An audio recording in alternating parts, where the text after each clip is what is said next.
तो आगे बात करते हैं इस विषय पर, इस बिंदु पर। इस अध्याय में हम कपड़ा और लोहा व इस्पात उद्योग, इन दो उद्योगों का विशेष अध्ययन करते हुए देखेंगे कि ब्रिटिश शासन के अंतर्गत भारतीय कारीगरी और उद्योगों की दशा क्या थी। यानी जिस समय हमारे यहाँ पर ब्रिटिश शासन लागू था, उस समय आखिरकार कपड़ा और लोहा व इस्पात के जो उद्योग चलाने वाले लोग थे, उनकी दशा, उनकी स्थिति यहाँ पर क्या थी। आधुनिक विश्व में औद्योगिक क्रांति की दृष्टि से ये दोनों ही उद्योग बहुत महत्वपूर्ण थे, क्योंकि 18वीं सदी में औद्योगिक क्रांति हो चुकी थी, उसकी शुरुआत हो चुकी थी, उसका सूत्रपात हो चुका था। और ऐसे में हमारी स्थिति, हमारे इन दो उद्योगों की स्थिति उस औद्योगिक क्रांति के समय में क्या थी। सूती कपड़े के मशीनी उत्पादन ने ही 19वीं सदी में ब्रिटेन को दुनिया का सबसे प्रमुख औद्योगिक राष्ट्र बना दिया था, क्योंकि सूती कपड़े का जो उत्पादन होता था, उसका मशीनी उत्पादन एकमात्र कहाँ होता था, ब्रिटेन में। हालांकि सूती कपड़े का उत्पादन पहले से भारत में ज़्यादा होता था, लेकिन 18वीं सदी में औद्योगिक क्रांति आने के बाद, औद्योगिक क्रांति के शुरू होने के बाद ब्रिटेन में ये चीज़ ज़्यादा प्रसिद्ध हो गई। 1850 के दशक से जब ब्रिटेन का लोहा व इस्पात उद्योग भी पनपने लगा, तो ब्रिटेन दुनिया का कारखाना कहलाने लगा, क्योंकि हमने ऐसा पिछली क्लासों में, छोटी क्लासों में पढ़ा भी है कि औद्योगिक क्रांति की जो शुरुआत है वो सबसे पहले ब्रिटेन में हुई। और सबसे पहले ब्रिटेन में होने के पीछे हमने कारण वहाँ पर देख रखे हैं कि उसमें कारीगर आसानी से उपलब्ध हो जाते थे, यानी मजदूर वर्ग आसानी से उपलब्ध था, वहाँ पर कोयला आसानी से उपलब्ध था, वहाँ इस्पात आसानी से उपलब्ध था। और सबसे महत्वपूर्ण चीज़, इंग्लैंड के या ब्रिटेन के उपनिवेश सबसे अधिक थे, और उपनिवेशों की अधिकता के कारण ये सारी चीज़ें उसको आसानी से उपलब्ध हो जाती थी। ब्रिटेन के औद्योगिकरण और भारत पर ब्रिटिश विजय और उपनिवेशीकरण में गहरा संबंध था। आप अध्याय 2 में देख चुके हैं कि ईस्ट इंडिया कंपनी के व्यापारिक हितों की रक्षा करने के लिए किस तरह भारतीय भूभागों पर कब्जे हुए और किस तरह व्यापार का ढांचा बदलता गया। यानी हमने चैप्टर 2 में ये चीज़ देखी थी ऑलरेडी, हम ये देख चुके हैं कि किस तरह से ब्रिटिश ईस्ट इंडिया कंपनी जो थी, या ब्रिटिश कंपनी जो थी, उसने ईस्ट इंडिया कंपनी के नाम से व्यापारिक हितों की रक्षा करने के लिए भारतीय भूभागों पर कब्जा किया था, कि वो हमारे यहाँ पर केवल व्यापार के उद्देश्य से आए, लेकिन धीरे धीरे वो किस में शामिल होते गए, शासन में। और इसी तरह से उसका जो व्यापार है, वो व्यापारिक ढांचा भी बदलता गया। 18वीं सदी के आखिर में ईस्ट इंडिया कंपनी भारत से चीज़ें खरीदती थी और उन्हें इंग्लैंड व यूरोप में ले जाकर बेच देती थी।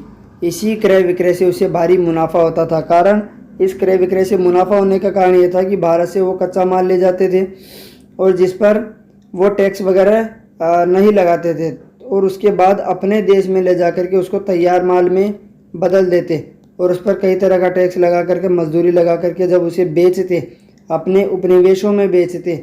और उपनिवेशों के अलावा वो जब किसी अपने ही राष्ट्र में किसी स्थान पर जब उसको बेच रहे हैं, तो उस पर भारी टैक्स वगैरह लगा करके बेचते, जिससे उसको भारी मुनाफा होता।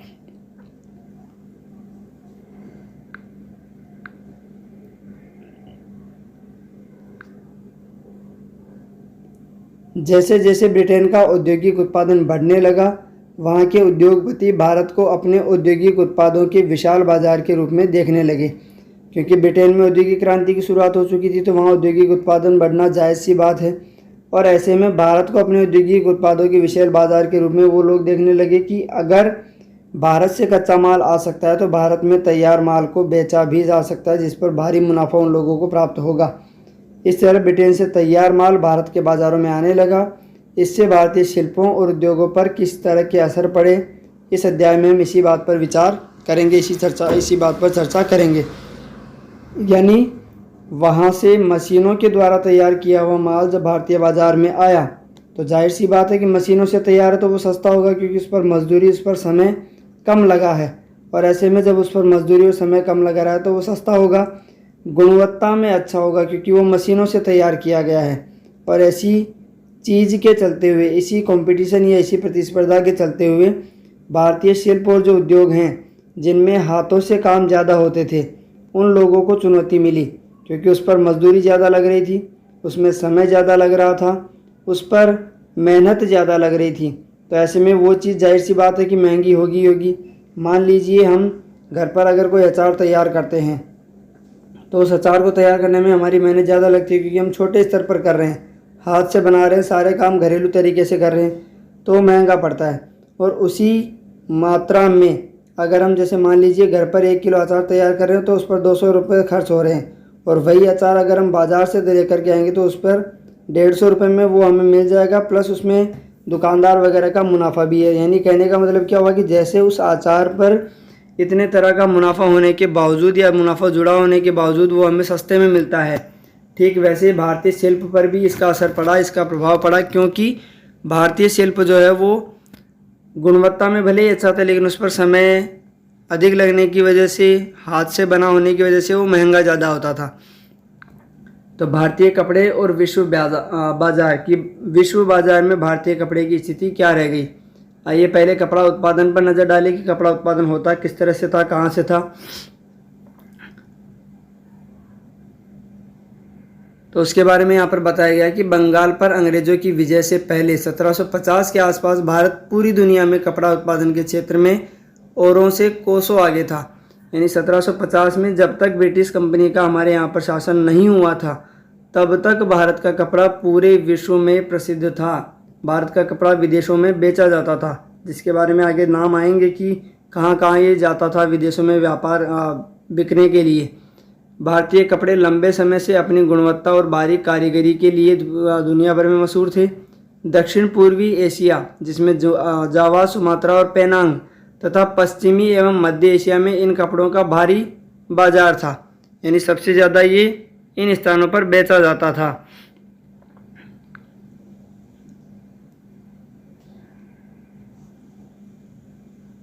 इन कपड़ों का भारी व्यापार था।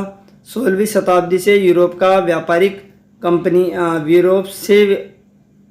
16वीं शताब्दी से यूरोप की व्यापारी कंपनियां यूरोप में बेचने के लिए भारतीय कपड़े खरीदने लगी। इस फलते फूलते व्यापार और भारतीय बुनकरों के हुनर की यादें अंग्रेजी और अन्य भाषाओं के बहुत सारे शब्दों में आज भी जिंदा है।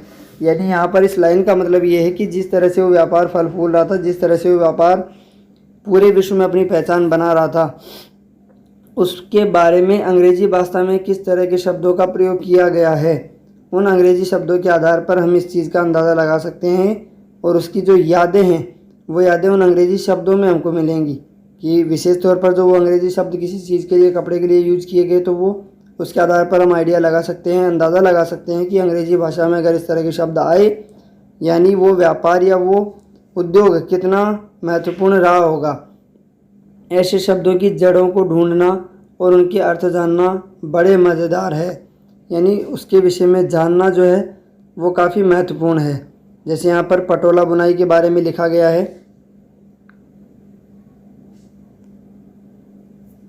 पटोला बुनाई 19वीं सदी के मध्य में, 19वीं सदी मतलब 1801 से लगा करके और 1900 तक का जो टाइम था उसके बीच में पटोला बुनाई सूरत, अहमदाबाद और पाटन में होती थी। इंडोनेशिया में इस बुनाई का भारी बाजार था और वहाँ यह स्थानीय बुनाई परंपरा का हिस्सा बन गई थी। तो जैसे वहाँ पर अभी थोड़ी देर पहले हमने पढ़ा कि कुछ शब्द निश्चित कर दिए गए थे, वैसे ये पटोला बुनाई एक शब्द है इस विशेष कारीगरी के बारे में। शब्दों में इतिहास छिपा है, यानी उन शब्दों से ही हमें पता चल सकता है, उन शब्दों से हमें जानकारी अवश्य उपलब्ध हो जाती है कि आखिर उस समय की परिस्थितियाँ क्या थी। यूरोप के व्यापारियों ने भारत से आया बारीक सूती कपड़ा सबसे पहले मौजूदा इराक के मोसूल शहर में अरब के व्यापारियों के पास देखा था। क्योंकि अरब के व्यापारियों के पास वो पहुंचा कहाँ से, यहाँ पर मुग़लों का शासन था, तो मुग़ल जो थे वो खुद भी अरब, ईरान वगैरह से यहाँ पर आए थे। तो ऐसे में उनके पास व्यापारिक माध्यम से इस चीज़ का पहुँचना कोई बड़ी बात नहीं है। इसी आधार पर वे बारीक बुनाई वाले सभी कपड़ों को मसलिन या मलमल कहने लगे। यानी जो बारीक बुनाई से कपड़ा तैयार होता था उसका एक नाम उन्होंने क्या रख दिया, मसलिन, जिसको हम मलमल के नाम से जानते हैं। और ये भारतीय मलमल पूरे विश्व में खासी फेमस थी। जल्द ही यह शब्द खूब प्रचलित हो गया। मसालों की तलाश में जब पहली बार पुर्तगाली भारत आए तो उन्होंने दक्षिण पश्चिमी भारत में केरल के तट पर कालीकट में डेरा डाला। यानी पुर्तगाली सबसे पहले यहाँ पर किस विषय में आए, किस बारे में आए, मसालों के बारे में, क्योंकि भारतीय मसाले भी काफ़ी फेमस थे। यहाँ से वे मसालों के साथ साथ सूती कपड़ा भी लेते गए। कालीकट से निकले शब्द को केलिको कहने लगे। बाद में हर तरह के सूती कपड़े को केलिको ही कहा जाने लगा। यानी पहले केवल सूती कपड़े के लिए ये शब्द प्रयोग किया गया और बाद में हर तरह के कपड़े के लिए केलिको शब्द का प्रयोग किया गया। तो ये कुछ प्रश्न बहुत सारे यहाँ पर कुछ प्रश्न हमारे यहाँ पर महत्वपूर्ण बन गए हैं। जैसे मलमल का एक और नाम क्या था, तो मसलिन। मसालों की खोज में या मसालों के व्यापार के लिए सबसे पहले यहाँ पर कौन आए, तो पुर्तगालियों ने दक्षिण पश्चिम में केरल के किस तट पर डेरा डाला, तो कालीकट। और कालीकट से निकले शब्द को क्या कहा गया, या कालीकट को और किस नाम से जाना गया, तो केलिको। इस तरह से कुछ प्रश्न हमारे यहाँ पर बने भी हैं जिनके विषय में हमें ध्यान रखना है।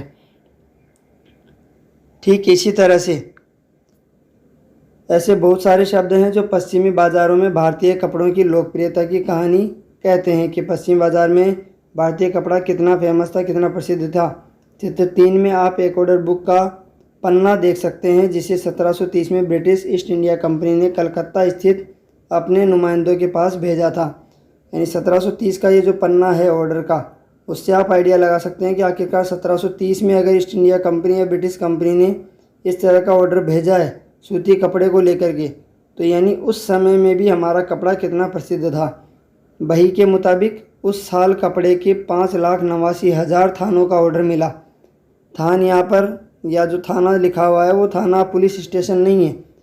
ये थान मतलब होता है कपड़े का 100 मीटर का एक बंडल, उसको थान कहा जाता है। 100 मीटर का एक बंडल, उसको थान कहा जाता है। अब इसमें 100 मीटर भी हो सकता है, 40 मीटर भी हो सकता है। ये कोई निश्चित नहीं है कि वर्तमान में अगर इसमें कपड़ा कम आने लग गया तो वो शुरुआत में भी वही मात्रा रही होगी।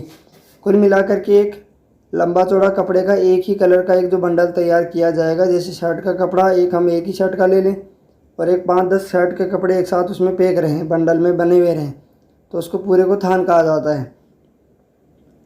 यदि आप इसी बही के पन्नों को पलटते तो आपको पता चलता कि उसमें सूती और रेशमी कपड़े की 98 किस्मों का जिक्र किया गया है। यानी उस समय पर 98 तरह की किस्म हमारे यहाँ पर तैयार होती थी। यूरोपीय व्यापारी उन्हें पीस गुड्स कहते थे। किन्हें? ये जो 98 किस्म है कपड़े की, जो आमतौर पर 20 गज लंबा और 1 गज चौड़ा थान होता था। यानी ये जो पीस गुड्स कहा गया कपड़े की एक मात्रा को, जिसको हमने थान पढ़ा अभी थोड़ी देर पहले, ऊपर थान पढ़ा, ये बहुवचन है कि 5,89,000 थान थे, तो थानों का ऑर्डर मिला, उसमें थाना शब्द प्रयोग किया गया। वास्तव में ये शब्द क्या है? थान, कि कपड़े का एक थान। और यहाँ पर एक थान की मात्रा दी गई है कि उसकी लंबाई चौड़ाई कितनी रही होगी, जिसमें बताया गया है कि 1 गज चौड़ा, 1 गज चौड़ाई वाला और साथ में 20 गज लंबाई वाला, ये उस थान की लंबाई और चौड़ाई है। तो ऐसे में 20 को 1 गज में लगभग 3 फीट होता है, या यूँ मान लीजिए कि 1 गज में लगभग 1 मीटर होता है। यानी 20 मीटर लंबा हो गया और 1 मीटर चौड़ा हो गया। तो ऐसे करके ये लगभग 20 मीटर की माप का एक थान हो गया है। ठीक है, ये इस बही का एक पन्ना है जिसके बारे में ऊपर जिक्र किया गया, उसको भी पढ़ ही लेते हैं। इसमें क्या बताया गया? 1730 ईस्ट इंडिया कंपनी की ऑर्डर बही का एक पन्ना है जो 1730 में यहाँ पर भेजा गया। गौर से देखिए कि बही में किस तरह एक एक चीज़ की कीमत लंदन में ही तय कर दी गई थी। जैसे यहाँ पर बताया गया ना, ये जो दिखाई दे रहा है, ये जो डॉलर वगैरह का निशान है, ये लंदन में ही तय कर दिया गया कि ये इतनी रुपए की चीज़ आएगी, इतने रुपए की पड़ेगी। इस तरह से इसमें फिक्स कर दिया गया है। ये सामान मंगाने के लिए कंपनी को 2 साल पहले ऑर्डर देने पड़ते थे, क्योंकि ऑर्डर को भारत भेजने ज़रूरी कपड़े बनवाने और उन्हें वापस भिजवाने में इतना समय तो लग ही जाता था, क्योंकि उस समय तो औद्योगिक क्रांति नहीं आई थी। जब कपड़े के थान लंदन पहुंच जाते थे तो उन्हें नीलामी के ज़रिए बेच दिया जाता था, यानी उन पर बोली लगती थी। अब आप आइडिया लगा लीजिए कि जिस कपड़े पर बोली लग रही है उस पर कितना मुनाफा कंपनी कमा रही होगी। कि एक तो सरकार ने फिक्स कर रखा है कि एक बिस्किट का पैकेट 5 रुपये का बिकेगा, और एक आपके सामने 10 पैकेट ला करके रख दिया जाए और फिर पूछा जाए कि इसको कौन कितने में ख़रीदेगा। फिर बोली लगे कि एक व्यक्ति 50 में ख़रीदना चाह रहा है, अगला 60 में ख़रीदना चाह रहा है, फिर 70 में। तो जितनी ज़्यादा बोली लगी उतनी ज़्यादा पैसा उस पर मुनाफे के रूप में हमको प्राप्त होगा। ठीक ऐसे उस समय यहाँ पर कपड़े के बारे में हो रहा था, कपड़े के लिए हो रहा था। और इसी से अंदाज़ा लगता है कि हमारा जो भारतीय कपड़ा है वो उस समय कितना प्रसिद्ध रहा होगा। आगे इसमें दिया हुआ है, आइए अब इसी बही में दी गई विभिन्न किस्मों के नामों को देखें। थोक में जिन कपड़ों का ऑर्डर दिया जाता था उनमें छापेदारी सूती कपड़े भी शामिल थे। उन्हें ये व्यापारी शिंड्स, कोसा और बंडाना कहते थे, यानी जो प्रिंट वाले कपड़े हैं। जैसे यहाँ पर दिया गया ना छापेदारी, तो प्रिंट वाले जो कपड़े हैं उनको क्या कहा गया है? शिंड्स, कोसा या खस्सा और बंडाना। ये 3 तरह की किस्म या प्रकार उसमें बता दिए। क्या आप जानते हैं कि अंग्रेजी का शिंड्स शब्द कहाँ से आया? यह हिंदी के छींट शब्द से निकला है।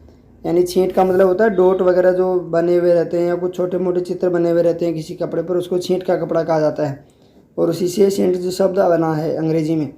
हमारे यहाँ छींट रंगीन फूल पत्तियों वाले छोटे छापे के कपड़े को कहा जाता है। 1680 के दशक तक इंग्लैंड और यूरोप में छापेदारी भारतीय सूती कपड़े की ज़बरदस्त मांग पैदा हो चुकी थी। आकर्षक फूल पत्तियाँ, बारीक रेशे और सस्ती कीमत की वजह से भारतीय कपड़े का एक अलग ही रुतबा था। इंग्लैंड के रईस ही नहीं बल्कि खुद महारानी भी भारतीय कपड़ों से बने परिधान पहनती थी। यानी आप इसकी महत्वता या इसकी महत्ता जो है हमारे भारतीय कपड़े की, वो उसका अंदाज़ा लगा सकते हैं कि अगर ब्रिटिश की महारानी भी उस कपड़े को पहन रही है तो आप जान सकते हैं, समझ सकते हैं कि वो कितना महत्वपूर्ण रहा होगा, कितना सुंदर और कितना अच्छा रहा होगा। और ये चीज़ हम पिछले कुछ चैप्टर्स में, तीसरे या चौथे चैप्टर में पढ़ चुके हैं कि उस समय नील की खेती क्यों करवाई जा रही थी, क्योंकि उस प्रिंट में, उस छपाई में वो नील का पौधा है, उससे बनने वाला जो रंग था वो काम आने लगा था। जामदानी बुनाई 20वीं सदी की शुरुआत में। जामदानी एक तरह का बारीक मलमल होता था जिस पर करघे में सजावटी चिन्ह बुने जाते थे। इनका रंग प्राय स्लेटी और सफ़ेद होता था। आमतौर पर सूती और सोने के धागों का इस्तेमाल किया जाता था, जो कि इस चित्र में दिखाई दे रहा है। बंगाल में स्थित ढाका और संयुक्त प्रांत स्थित लखनऊ जामदानी बुनाई के सबसे प्रमुख केंद्र थे। तो एक तो बंगाल का ढाका और दूसरा लखनऊ, ये जामदानी के लिए फेमस 2 जगह हो गई। बंडाना शब्द का इस्तेमाल गले या सिर पर पहनने वाले चटक रंग के छापेदार गुलबंद के लिए किया जाता था। यह शब्द हिंदी के बांधना शब्द से बना है। बंडाना जो है वो बांधना शब्द से बना है। ये बंडाना हिंदी के बांधना शब्द से बना हुआ है और वो है क्या? सिर पर पहनने वाला एक कपड़ा।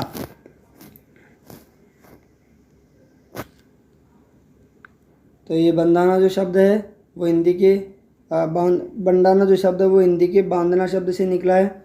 इसी श्रेणी में चटक रंगों वाले ऐसी बहुत सारी किस्म के कपड़े आते थे जिन्हें बांधने और रंगसाजी की विधियों से ही बनाया जाता था। बही में कई दूसरी तरह के कपड़ों का भी जिक्र है जिनका नाम उनके जन्म स्थान के अनुसार लिया गया, जैसे कासिम बाजार, पटना, कलकत्ता, उड़ीसा, चारपुर आदि। इन शब्दों के व्यापक प्रयोग से पता चलता है कि दुनिया के विभिन्न भागों में भारतीय कपड़े कितने मशहूर हो चुके थे। मछलीपट्टनम एक बंदरगाह आंध्र प्रदेश का। आंध्र प्रदेश में बारीक कपड़े पर छपाई, जिसको छींट कहा गया, 19वीं सदी के मध्य में, और ईरान और यूरोप को निर्यात होने वाले छींट का यह बढ़िया उदाहरण है। यानी उस समय ईरान और यूरोप में छींट के कपड़े का सबसे ज़्यादा निर्यात हो रहा था। वैसे यहाँ पर बंडाना के बारे में भी दिया गया है। जैसा हमने ऊपर पढ़ा था कि कुछ शब्द ऐसे आएंगे जिनके विषय से हमको या जिनके बारे में पढ़ करके हमको पता चलेगा कि हमारा कपड़ा कितना प्रसिद्ध था। तो बंडाना डिज़ाइन 20वीं शताब्दी के प्रारंभ में। कपड़े के मध्य से गुजरती लकीर को देखें, ये वाली।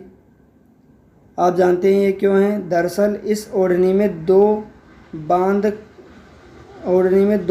कर रंगे गए रेशमी कपड़ों के टुकड़ों को सोने की कढ़ाई के जरिए एक दूसरे में सी दिया गया है। यानी 2 अलग अलग ये कपड़े हैं जिनको सोने की रेशमी कढ़ाई के साथ बांध दिया गया है। बंडाना शैली के कपड़े अधिकांशतः राजस्थान और गुजरात में बनाए जाते थे। यानी इनके लिए फेमस 2 जगह हो गई, राजस्थान और गुजरात। तो यहाँ से भी प्रश्न बन सकता है कि बंडाना जो कपड़ा है उसके लिए या उसका निर्माण सर्वाधिक कहाँ होता था? तो गुजरात और राजस्थान में। ये चैप्टर थोड़ा सा मुश्किल भरा है, इसलिए मुझे लगता है कि आज के लिए इतना ही पढ़ना काफ़ी होगा। उसके बाद अगले वीडियो में फिर से हम बात करेंगे। या चलिए एक टॉपिक जो दिया हुआ है यूरोपीय बाज़ारों में भारतीय कपड़ा, इसको भी पूरा कर लेते हैं। तो यूरोपीय बाज़ारों में भारतीय कपड़ा की उसकी स्थिति उस वक्त क्या रही? 18वीं सदी की शुरुआत तक आते आते भारतीय कपड़े की लोकप्रियता से बेचैन इंग्लैंड के ऊन व रेशम निर्माता भारतीय कपड़ों के आयात का विरोध करने लगे, क्योंकि उनकी सेल, उनकी जो बिक्री है वो बंद हो गई, प्रभावित हो गई। इसी दबाव के कारण 1720 में ब्रिटिश सरकार ने इंग्लैंड में छापेदारी, सूती कपड़े, छींट के इस्तेमाल पर पाबंदी लगाने के लिए एक कानून पारित कर दिया। संयोगवश इस कानून को भी केलिको अधिनियम ही कहा जाता था। उस समय इंग्लैंड में नए नए कपड़ा कारखाने खुल रहे थे। भारतीय कपड़ों के सामने लाचार अंग्रेज़ कपड़ा, क्योंकि उसका प्रभाव इतना ज़्यादा नहीं था भारतीय कपड़े के सामने। लाचार अंग्रेज़ कपड़ा उत्पादक अपने देश में भारतीय कपड़ों के प्रवेश पर पूरी पाबंदी चाहते थे कि भारतीय कपड़ा वहाँ बिकने के लिए जाए ही ना, ताकि पूरे इंग्लैंड में केवल उन्हीं का कपड़ा बिके। इस क्रम में इंग्लैंड की सरकार ने सबसे पहले केलिको छपाई उद्योग को ही सरकारी संरक्षण में विकसित किया, कि सरकारी संरक्षण जब प्राप्त होगा, सरकार उस पर सब्सिडी वगैरह देगी, तो लोग शायद उसमें रुचि लेने लग जाएं। अब सफ़ेद मलमल या बिना मांड वाले कोरे भारतीय कपड़े पर इंग्लैंड में ही भारतीय डिज़ाइन छापे जाने लगे, ताकि इंग्लैंड के मज़दूरों को, इंग्लैंड के कारखाना मालिकों को उसका फ़ायदा मिले। भारतीय कपड़ों के साथ इस होड़ की वजह से इंग्लैंड में तकनीकी सुधारों की ज़रूरत दिखाई देने लगी, क्योंकि अगर उनको भारतीय कपड़े की तुलना में कुछ अच्छा करके दिखाना, सस्ता करके दिखाना है। भारतीय कपड़ा पहले से सस्ता था, क्योंकि यहाँ पर कच्चा माल आसानी से उपलब्ध हो जाता था। तो ऐसे में उसके कंपेयर अगर उनको सस्ता माल उपलब्ध करवाना है तो उन्हें मशीन की आवश्यकता पड़ेगी ही। 1764 में जॉन के ने स्पिनिंग जेनी का आविष्कार किया, जिससे परंपरागत तकलियों की उत्पादकता काफ़ी बढ़ गई।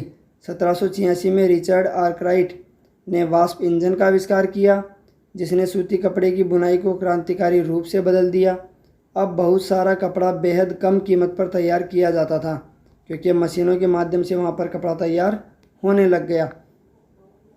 इसके बावजूद दुनिया के बाज़ारों पर भारतीय कपड़े का दबदबा 18वीं सदी के आखिर तक बना रहा। डच, फ्रेंच, ब्रिटिश और अन्य यूरोपीय व्यापारी कंपनियों ने इस व्यापार से बेहिसाब मुनाफा कमाया।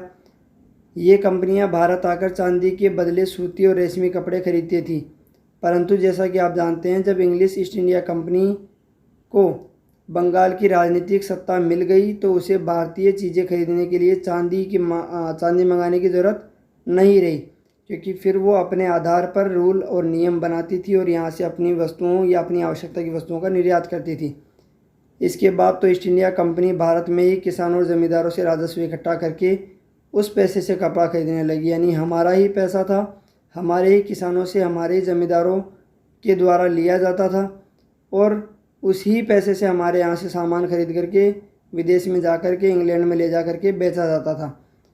कोचीन स्थित डच बस्ती का समुद्र से दिखता दृश्य 17वीं शताब्दी में जैसे जैसे यूरोपीय व्यापार फैला, विभिन्न बंदरगाहों और व्यापारिक बस्तियां भी बनने लगी।